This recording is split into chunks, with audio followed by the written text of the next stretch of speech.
the next generation. It's going to be a different event. And I said, let's go. So, Kara started out building an army of volunteers. Kara didn't do this alone. She brought forth her friends, her family, her community, her church. We have the board. You all help us. We have special ed helps us. Our administration, everybody in our administration helps us. And Kara pulled all them together. And it was an amazing feat to pull them all together. But let's see how she did. Over 3 years, Kara, through the Christmas Tree Jubilee and her army, raised net just under $1 million for your students. We've completed our 4th, we call them all ability playgrounds. You've seen them for special ed children. We're about to build 2 more. We're pretty excited about that. $400,000 from the Jubilee have gone for grants for our teachers and our students. Elementary kids on field trips. How many kids have we sent on field trips? Every year we send thousands of kids on field trips. And as Kara likes to say, we have more than 31,000 students in the Weaver School District, and the foundation supports them all. She coined that. So, we have nominated her for this prestigious award that she deserves very much. And in addition to this award, we, through the blessing of our board, are going to start the Kara Liston Volunteerism Award for Special Ed Children and put in the first $3,000 for special ed children to be able to further their education in Kara's name. Would you please help me and thank you?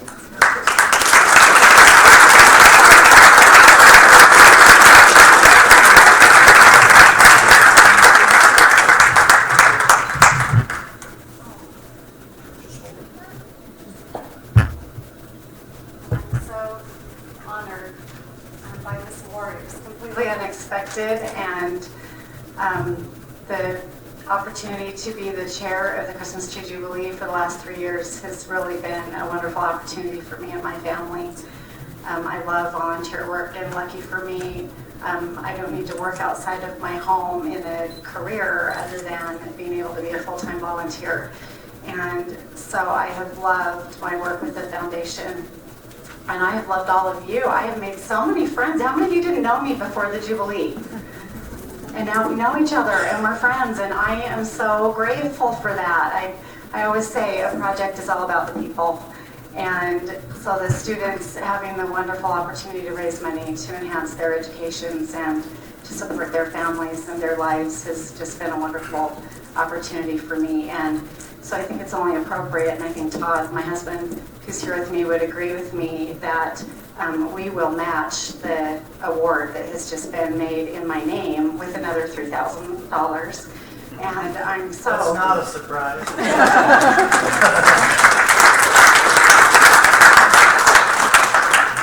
That is wonderful. Thank you so much. And I know because this foundation are such good stewards, as a member of the Board of Trustees, that the money that is raised does go to our students. I know that. And Chris Zimmerman, Shelley, the entire board are as good as stewards as any group of people who I have ever worked with in my whole life, and I am so happy to be a part of them and will continue to serve on the board, and am very happy to do so.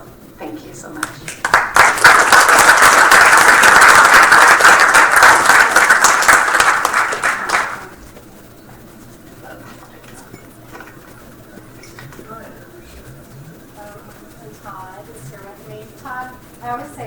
I always have the ideas and Todd pays for them. And he just found out about the 3,000. And he smiled. So we're a great team. There, you're on 3.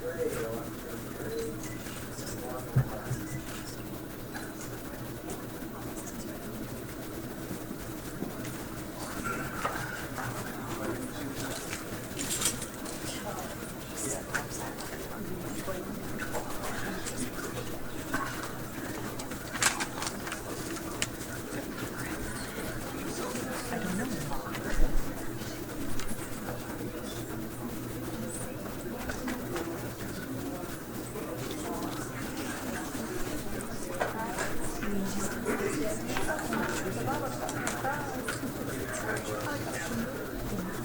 that worked to let everybody stand up so I can walk out.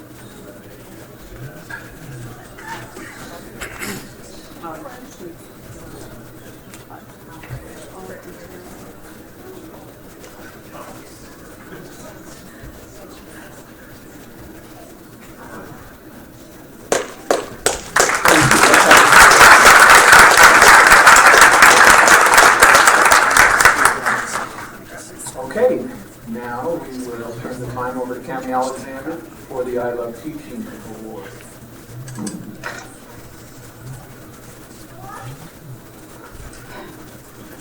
Good evening, Board, Superintendent.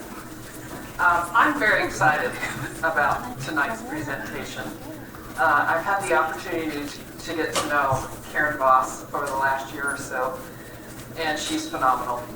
I'm very excited for you to meet her. Karen is a third grade teacher at Green Acres Elementary, and I think most of you now know that they are moving forward with STEM at their school and doing a fabulous job under the direction of their principal, Lisa Gilstrap, who's here. And Lisa was the one that nominated Karen for this award. So I'd like you to meet Karen. And Karen, would you come up and join me, please? This is killing her, by the way.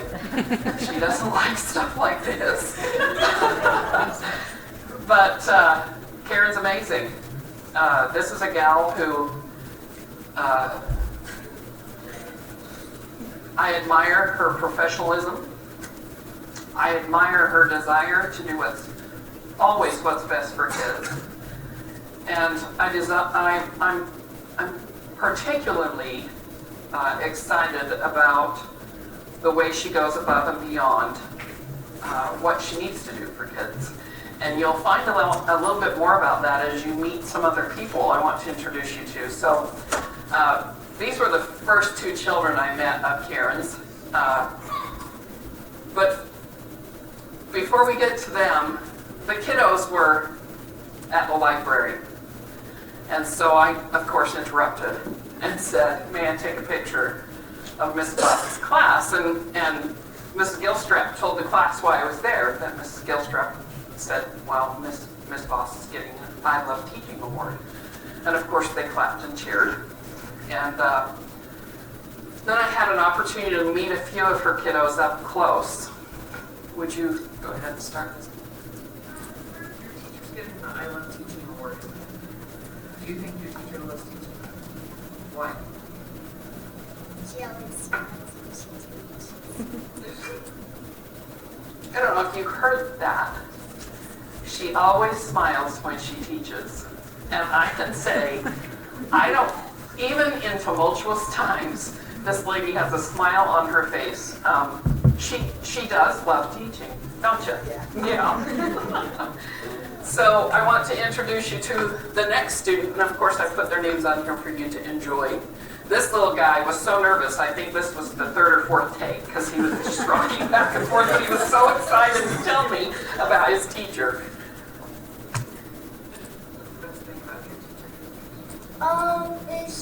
She's really nice to other kids and us. Okay. And, we gotta take care of the turtles. The turtles was a theme. Yeah. Oh, you're going to meet the turtles, too. As these children talked about their teacher, their eyes lit up. I don't think I've ever seen a group of children light up like these guys did. They all wanted to talk to me and tell me why their teacher was so cool. So I kept interviewing. I just kept going. These little guys, we had to do 2 takes because they both wanted to talk and they went on and I had to edit. or we'd be here all night. So What makes Mrs. Voss so great? Go She ahead. has pet turtles. We She took keeps them in, and we get to pet them now. And just take care of them. the one thing that they went on to tell me about is the opportunity to take care of these turtles. And I could tell by the way they were speaking about Miss Voss and the turtles was they were learning responsibility in their classroom. They were learning how to take care of things. They cracked me up. So this little gal got into academics. She was all business. She loved the turtles, but she wanted to tell me about math. So here's what Mindy said about math. That in math, she makes everybody understand what she's talking about. That's very good. How does she do that? So if somebody doesn't get, like, we were doing division one time, and some people didn't know what, and she said, please raise your hand if you don't get it. And a ton of people raised their hand, and so she explained again, and then a ton of people got it. That's awesome. Anything else? That she has a library, and daily life we get to pick up with books. You like to read? Does she make it so you want to read? What makes it so you want to read? What she do? Very good. Did you hear that word? That was a great word. She encourages us. I loved visiting these kids because I'd already been acquainted with Karen, professionally speaking, but I'd never really spent time in her classroom. And so to feel the energy and the happiness, these are happy little kids, was just absolutely amazing. I wanted you to meet the turtles. You know, you're meeting Karen, you're meeting her classroom, but meet the turtles. Mojo and Lulu. And of course, they wash their hands before and after playing with the turtles. That doesn't ever happen. They should after they're reptiles. I encourage it. The next person I spoke to is Janice Hill, and Janice is in the back here, and I'm really glad to see her here. She had so much to say that I actually just hit the record button on my phone. Janice is a life skills teacher at Green Acres, and one of her students is quite a bit above several of the others, and she was quite worried at the beginning of the year what she was going to do to challenge him. You know, their life skills class is teaching things like potty training and things like this, and she has this little guy who's ready to do more. And so she went to Lisa and asked Lisa what she thought about getting Karen involved. And Karen was absolutely on board from minute one. And these are some of the things that she had to say, Janice had to say about Karen. She's very organized, she's very calm, and I can attest to that. I can tell she has routines in her classroom. That's something that as administrators we watch for, is there evidence of the routine and the procedure so kids know what to expect. She said to me, as they were talking about this little guy, she said, well, why can't I just keep him more? Because we can do, and she went on to say, a myriad of things they could do for this little guy. And then one of the things that I thought was just incredible, inclusion is successful because of a teacher. It's all about the attitude of the teacher. Karen absolutely has that attitude of, we're going to make this work and we're going to do what's best for these kids. I loved some of the other things. She noticed, Janice noticed that he's making friends. That's not the case all the time with life skills kids. He's playing outside with the kids. He's interacting. Janice admires your proactiveness. I said, is that a word? And then Carla and I decided it is now, because she's proactive. And then very lastly, one of the things that Janice wanted you to know, and wanted the board and the superintendency to know, is she doesn't even know how to thank you. She said, I don't think she understands the relief it is to me to know he's doing something proactive. All those things that his peers can do. she expects things of him. So high expectations are very important. And Karen has the attitude that this is not Janice's student, this is our student. So thank you for that. And at the very end, before I left, I said to the kids, what if we told the board that your teacher rocks? And they were very ready to do so. So let's hit this one. You might not know. Look at those happy faces. They truly are happy in Karen's class. So Karen, thank you so much for all you do. You're truly deserving of the I Love Teaching Award. And we thank you from the bottom of our hearts for the amazing things you do for kids and for your colleagues every day. So congratulations.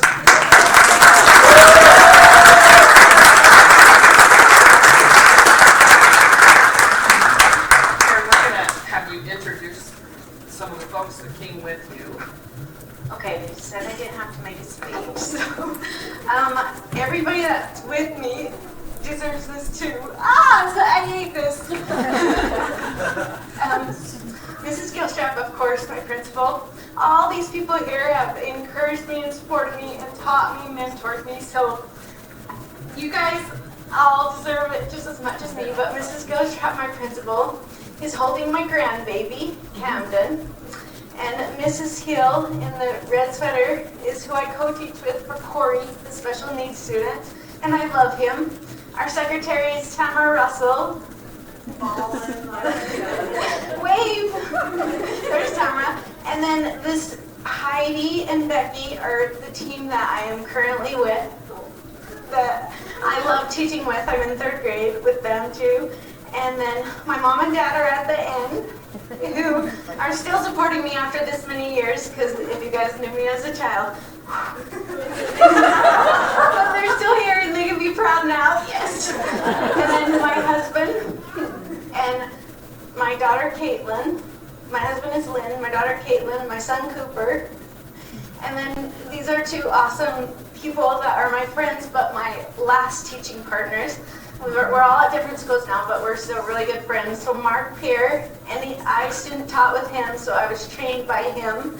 So he deserves as much as me because both of them shaped my philosophy of education and how it's so important to me. And Christy Ashleman and her sweet daughter Hannah, who sits at Neaters with us going, ah!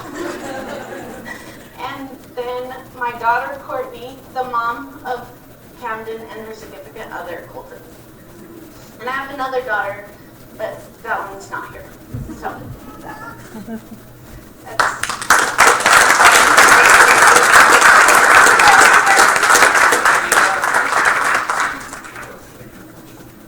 I love it. She's amazing. Okay. By the way, Karen, not to take from you, but look at the camera while I'm talking. Smile pretty. But your 2 peers from Club Heights that are here, Christy and Mark, yeah, I hired them. Just saying.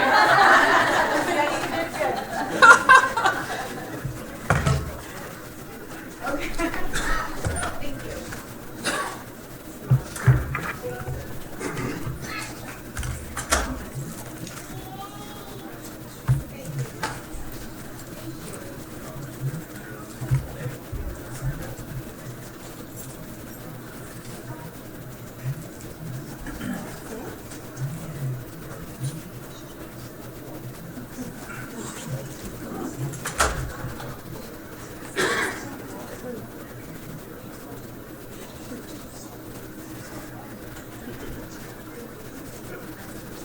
Congratulations, Karen. Let's give her another one.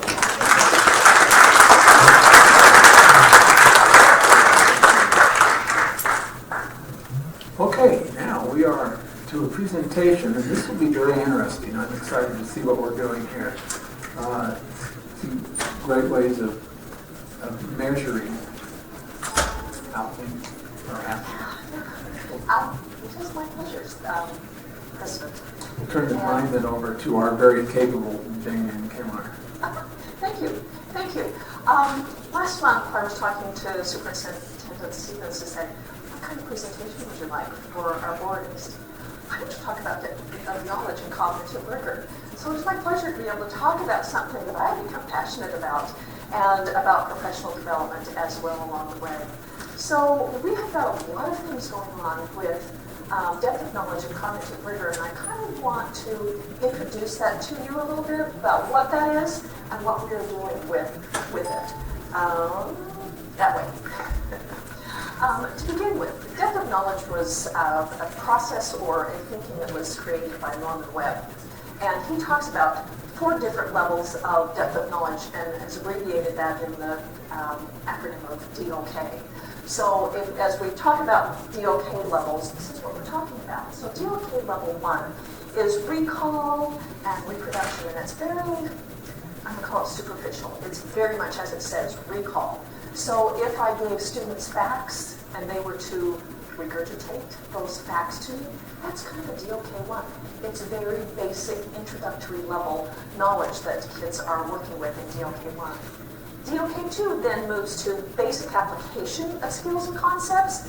And I might give you an example of if a student were extracting information from maybe a chart or a graph and recording that information for you. That would be kind of a DOK2 level.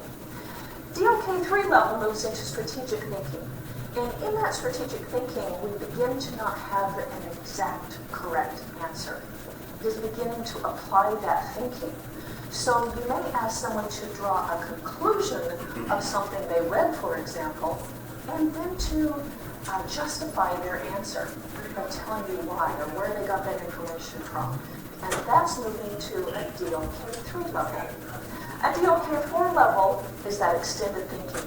And typically when you think about DOK4, it's moving it to a real-world application piece. An opportunity to synthesize a lot of information, be able to move it into real-world application. That's kind of a brief explanation of a quite detailed complexity piece here with the depth of knowledge. Over time, we have heard a lot about depth of knowledge and cognitive rigor, and the curriculum department was recognizing how important it was for all of our teachers to really understand DOK, depth of knowledge, in many, many aspects. But from our SAGE testing came reports that talked about DOK level. And as we had new tests that came out, they were beginning to ask more complex questions at various levels of DOK. And as you can see on these reports, these are, and I apologize, they look kind of fuzzy to me. I never know if it's my eyes or if it's this projector or what. But what these are, they're called blueprints. And they talk about different standards and what percent of questions are asked on an end-of-level test. And then it also gives, and I'm going to point this one out right here, and it's really kind of hard to see, but that right there says DOK 1, 2, and 3. And it says it here and here on every single one of these areas of the blueprint, it says DOK. And on them, they range on the test what percent of the questions are at various DOK levels. And you won't ever see DOK4 on a standardized test because it takes time to have that real-world application. It's very hard to put that on a standardized test. But what we were finding is that our students were doing really well on DOK1 questions, but weren't experiencing the kind of complex questions that may come in a DOK2 or a DOK3 question. So we recognized a need for understanding a little bit more about DOK. So, but as we thought about depth of knowledge, we recognized that it's more than just a test question. It's really very complex. And so if we take a look and we see, this is our instructional planning cycle, and we've had for quite a few years. We've tweaked it over time, but it really is a backwards design process. So that we have our standards. What is it that we want students to know and understand? We have assessments. How do we know that students understand? And to what level do our students understand? We have our curriculum and instruction, of course, and that's what are the best practices that we need to take place in the classroom for students to reach that understanding level. And then, of course, differentiation, which is very important as well, as we differentiate in many different ways or based on students' needs. Okay? So you think about this piece, and every single one of those has a DOK component. As we look at standards, some standards are very introductory level. DLK 1, maybe DLK 2. Some of them have begun to go deep, and they've been taught for several years, and teachers know when a standard has been taught at a deeper level or needs to be taught at a deeper level, we move to a deeper DLK level. So you can see how standards tie into DLK. We have assessment. A minute ago, I talked a little bit about a variety of questions. Students don't need to have all DLK-4 questions, but we need to have a range of questions so that we have just those very basic questions for when we're teaching at that level. But when students have moved into a standard that we want to teach deeper, we want to ask those deep questions. We want to have our assessments be able to go to many different levels, so we have a wide range on our assessments. Third, our instruction. Sometimes instruction is at a very introductory level. Mitzi, first grade teacher, you did lots of introductory level things. As a science teacher, you take kids to another level with lots of things. Some are introductory. Some concepts go deeper. Some standards go deeper. So you think about how important it is to really understand depth of knowledge. We wanted our teachers to understand depth of knowledge. And therefore, we thought, how can we have every single one of our teachers have a basic common language about depth of knowledge and have a beginning introductory level understanding of depth of knowledge and cognitive rigor. And we began to go to many professional developments as a curriculum department, and we heard many times from this fabulous educator, Dr. Karen Hess. And she truly is the current guru in depth of knowledge and cognitive rigor. In fact, she created and developed what is called a cognitive rigor matrix, and there are a whole bunch of matrices. She has created them for reading, math, science, history, CTE courses, fine arts courses, and it really helps students, or teachers, excuse me, to be able to articulate and look and see how to develop things at a deeper level. So what she has taken, and I apologize for this, I should have given you a copy of this, but you can see across the top, we have Bloom's taxonomy. And down the side, and at the top you can see that it says DLK level, but when you actually look at these right here, which are her matrices, she's taken the DLK levels along the side and taken the Bloom's taxonomy down the vertical side of things, and created this beautiful matrices to help teachers and support teachers as they develop questions for assessments, as they develop lessons for instruction, and as they really take a close look at this. It's really quite amazing. Well, I'm going to go back to this piece right here, because thanks to you, we have the opportunity to have professional development days in Weber School District, and you know that. There are professional learning days. We have 3 of them this particular school year. In October, on October 30th, was our last professional learning day. And we very intentionally made an effort to have every single teacher hear Dr. Karen Hess. Think about how many teachers that is. 1,700 teachers. It's very hard to get 1,700 teachers in one location. So what we did was we brought Dr. Hess in. Dr. Hess talked to our administrators on the day, and then the next day she worked with elementary separate and secondary separate. And that man back there, Mr. Glenn Henderson, videotaped both those days. And he created this absolutely fabulous professional development video and turned it into a Canopto piece. Our facilitators were able to come back later with, again, Dr. Hess, and have this wonderful tool to take back, along with a facilitator guide that took them step by step through, 1, watching a video with Dr. Hess, 2, having all of her PowerPoint slides, and 3, being able to have all of the stopping of the video, the turning the talk, and have the conversations with the teachers. We have received a lot of really positive feedback about that particular day. And again, our desire to have every single person hear Dr. Hess and learn and begin to have an understanding of depth of knowledge happen. We have another one of those professional learning days coming next Friday. Now we're taking another look at that, but we're continuing down this depth of knowledge and cognitive rigor road.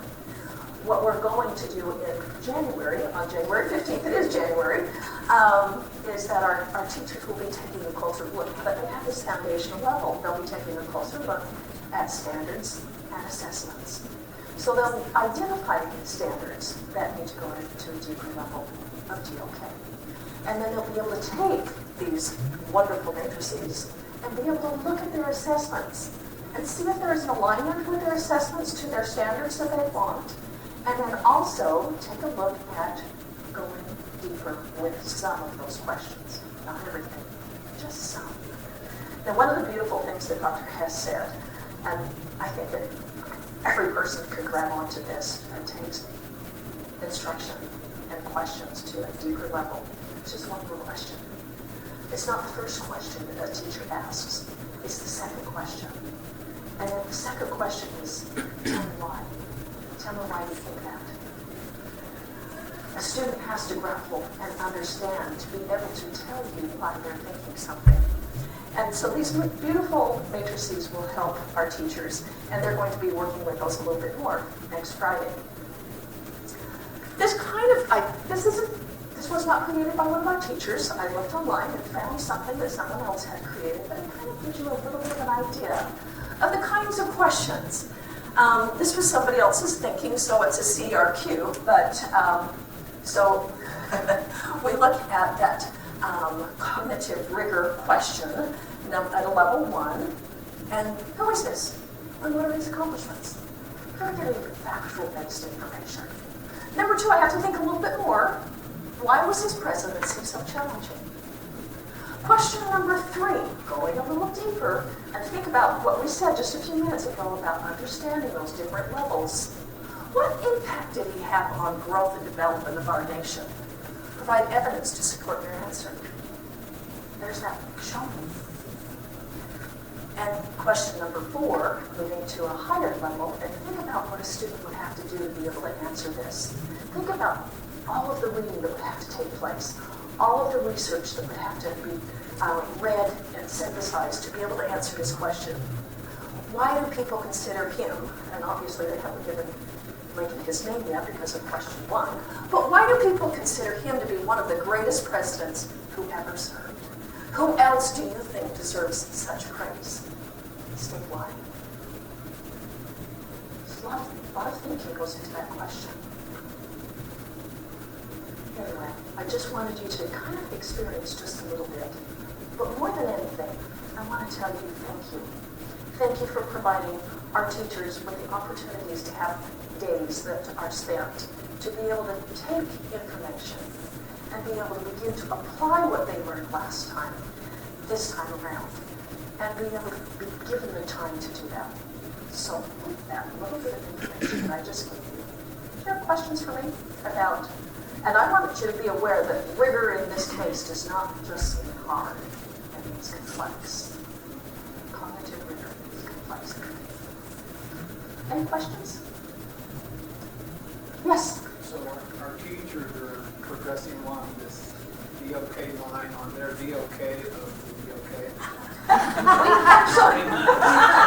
We hope so. We're and I have to be honest with you, for a long period of time, I really wrestled with DLK. What is DLK and cognitive rigor?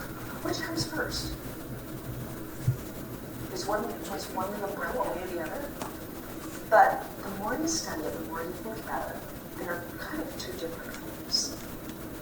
And yet they work so beautifully together. Anyway, I appreciate it. Yes, please. The end of the year testing. Yes. Are those test questions rated on? There are 3 levels. There are DOK 1, 2, and 3. It's really hard to ask it 4 because it really is that application to real world that takes too much time to be able to produce that. The only place where we can see DLK 4 is in writing prompts. Sometimes we can are able to get that kind of writing. It's across content, sometimes a DLK4. There are lots of different complexities in that.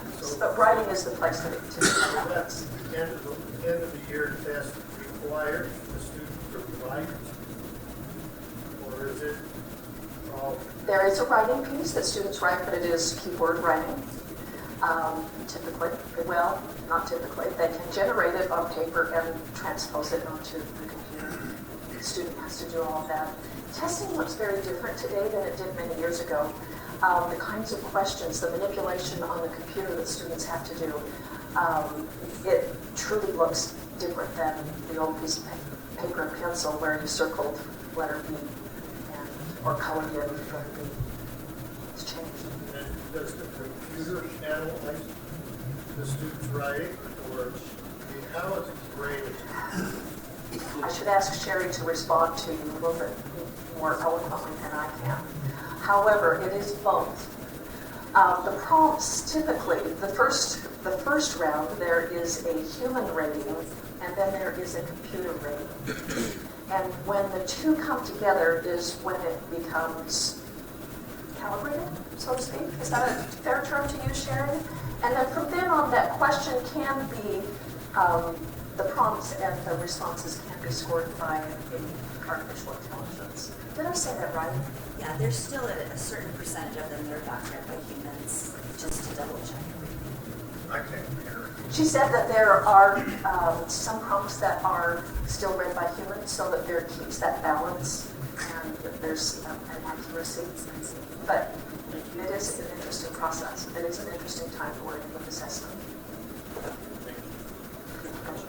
Okay, and thank you very much. That was very informative. Thank you.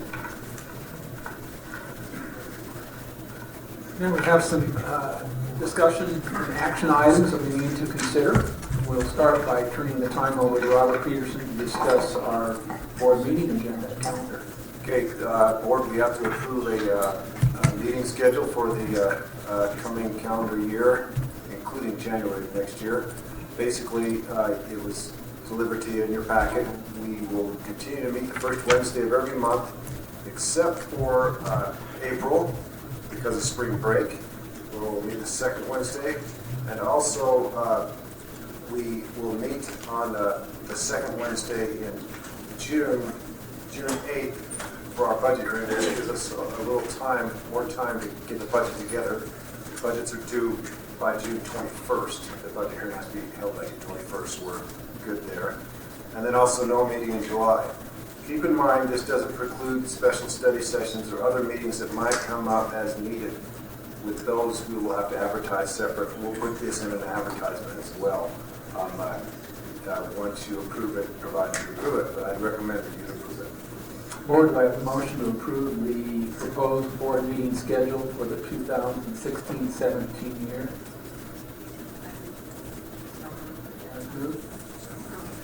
Rick, second. Any discussion? All in favor? Aye. Opposed? Thank you. Next item, I'm going to take the liberty to discuss. We have the need of creating a parameters, or passing a parameters resolution to refund roughly $33 million worth of bonds, 2008 bonds. The market is still favorable for refinancing, and it appears that if we were to do this refinancing today, even though we cannot do it today, we can do it within the next 30 days if the resolution is passed. We would raise or save roughly $2 million by refinancing the bonds. And this creates obviously a savings for future bonding issues or debt service. And it also creates a better environment for future financing of bonds when we so decide to do that. So, Board, I'm asking for a resolution, a vote to pass a parameters resolution as described to refinance 2008 bonds in the amount of roughly $33 million. Do I have a motion, and then we can have some discussion if necessary? Move. Second, moved and second. Any discussion? questions? All in favor? Opposed? The motion passes. Now we will turn the time over to Dale Bisker, who has the responsibility of presenting, what, 7 policies, 6 policies? Thank you, Board Superintendent. As you did in December, I would ask permission to bundle these policies to make sure that everybody's out of here by 10 minutes to 7. So since you passed these on first reading, I've received no positive or negative input from anyone, so I would recommend that you approve these on a second reading, these transportation policies. Or do I have a motion to approve the policies listed 2300, 2310, 2320, 2330, 2340, and 2350 on a second reading? So moved by Rick. Second by Mitzi. Any discussion? All in favor? Opposed? Thank you. It looks like they all passed. We're at the end of our calendar, other than we do have need of a closed session this evening according to the Utah Code.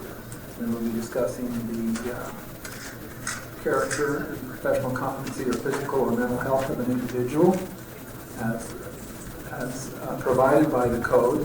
Robert, would you give us a roll call vote to move into closed session? Or to adjourn to move into closed session?